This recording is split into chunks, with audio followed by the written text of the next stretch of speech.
Hey everyone, today I'm doing a Dobby transformation from Harry Potter, and I'm doing this look in collaboration with Tessa Netting, who is my subject today. She's what you would call an expert in Harry Potter, so definitely check her out as well.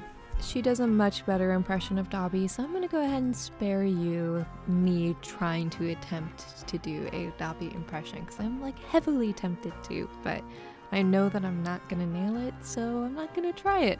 I don't apply that same mentality to the art that I do. I will always tackle something.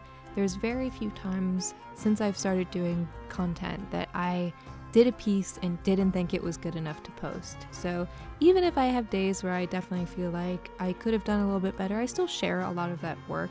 There are very few times I haven't posted something, and usually it's not even because of the end result, it's because I thought the process wasn't very interesting, so I wasn't going to make an entire video out of it. Although sometimes I do post those photos to Instagram, so if you're ever looking for more of my content maybe that you haven't seen in a video, go ahead and follow me on Instagram. It's at artistjodieSteele, and be sure to follow Tessa too. It's at Tessa Netting.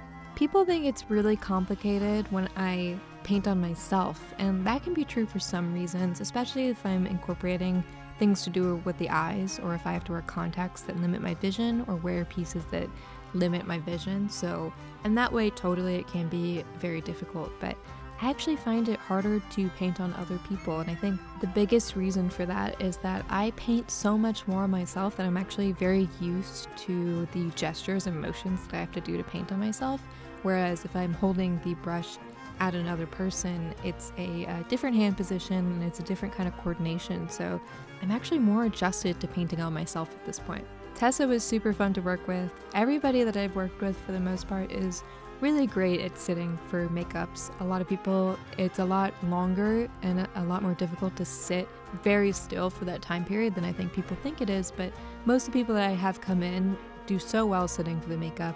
There have actually been times that people have fallen asleep. I always find it really funny, and most of the time that's okay until their head starts nodding forward or backwards and I have to adjust or wake them up, and that can be really funny, but for the most part, it's enjoyable to work with other people. It's hard to have conversation most of the time. People have to sit down in the chair and I have to be like, hi, I'm gonna paint on you now. I have to start filming, but if you talk during this, and when I speed it up, it's going to look like you're talking 1,000,000 miles per hour, and it's going to be kind of distracting in the video. So really I play music and they kind of zen out while I paint. So it's a fun process working with other people. I really loved working with Tessa. If you want to see me do more Harry Potter characters, let me know.